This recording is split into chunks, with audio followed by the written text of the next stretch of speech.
شون طلایی وزن تا 81 کیلو تلاش میکنند.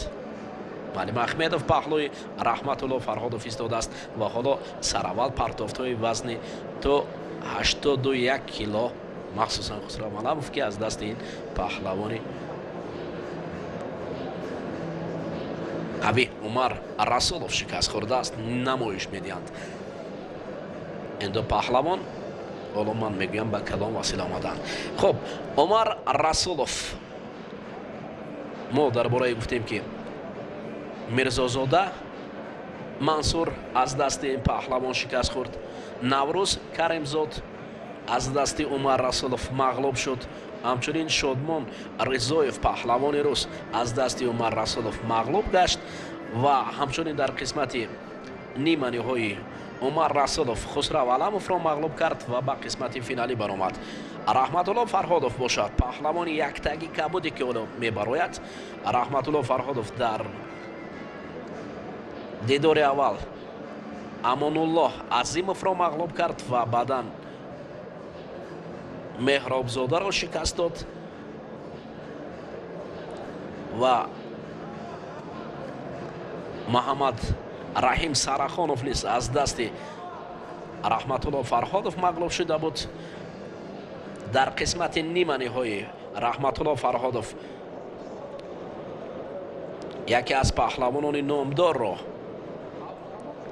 مغلوب کرد. این هم رجبov بود و حالا به قسمت فینالی بر مقابل عمر رسولov گشتین را آغاز کردند در وزن تا 81 کیلو.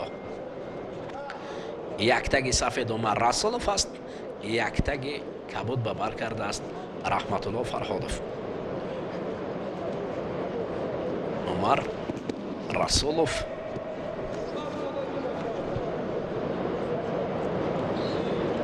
درخش اولینش است که در وزن تا 81 کیلو در گشتن جدا با این مقام ها نزدیک می شود.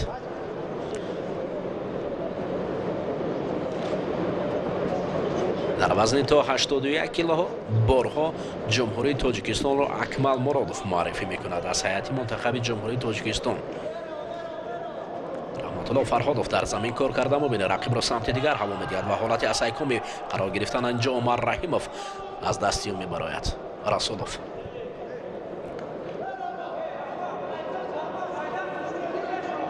فرهادov باشد نفسی تازه میبرارد و دوباره آماده است که با رقیب درافتد.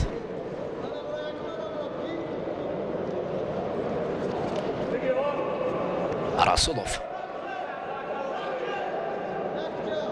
دستی راستی رحمت الله فرهادov رو داشته است. اکثر موفقیت رحمت الله فرهادov این عکس العمل ها است. از این خاطر عمر رسولov این پهلوان تجربه دار رقیب را میشناسد و میداند که با همون شیوه مقابل او دست بالا گشتن خیلی کار مشکل است.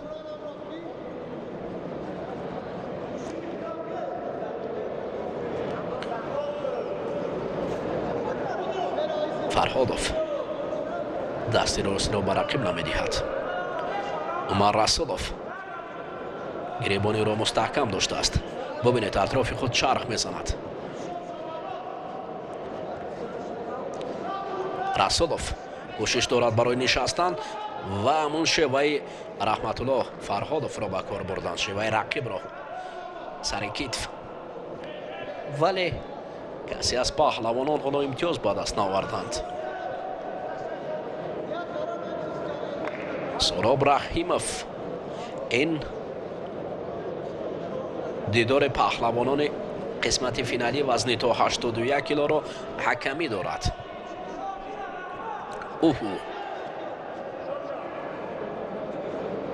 یک هجوم خطرناک از جانب رحمت الله فرهادov. عمر رسولov باشد جهد دارد تا آستین از چنگال رقیب برکند.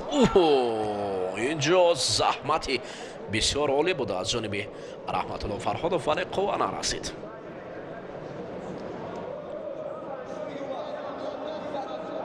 شاید با همین وسیله فعالین قهرمانی آسیایی گشتنی جدا را رفر هم به نوبت گیرد. در نظر دارم رحمت الله فرهادوف را. رسولوف عمر قد بلندش حالا رحمت الله فرهادوف رو در یک حالت ناگوار آورده است. گشتنی گرفتن فرهادوف اکنون اولین شیدا را شاید برای آورد.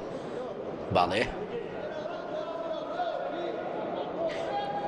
یک قدم قفاتر است رحمت الله فرهادوف نسبت به رقیب. عمر رسولوف دوباره جهد میکند. از همون و عملی را انجام دادن موفق نمیگردد.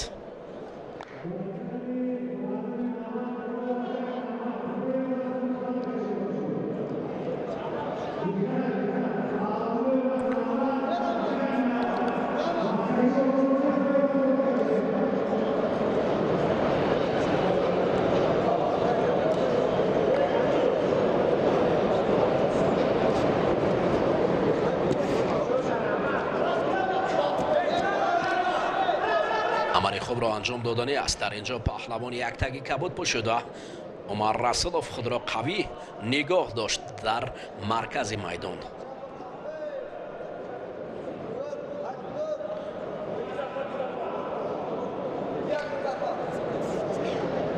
چی باشد میدان این مجموعه بزرگ خالی از مخلصان است.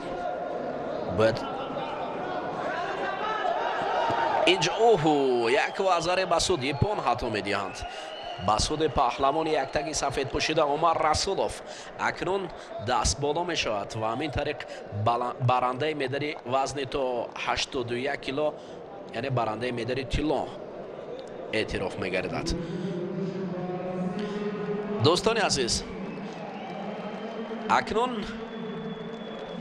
اینجا غالب و جایزه‌داران وزن تا 81 کیلوی جدای جام پرزیدنت جمهوری تاجیکستان در سال 2021 نیز معلوم شد.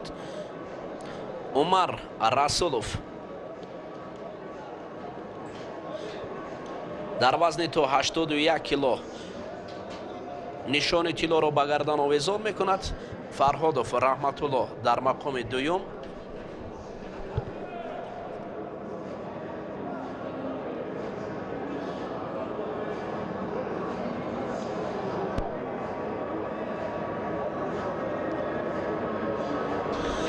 نشان نقره به گردن آویزان کرد.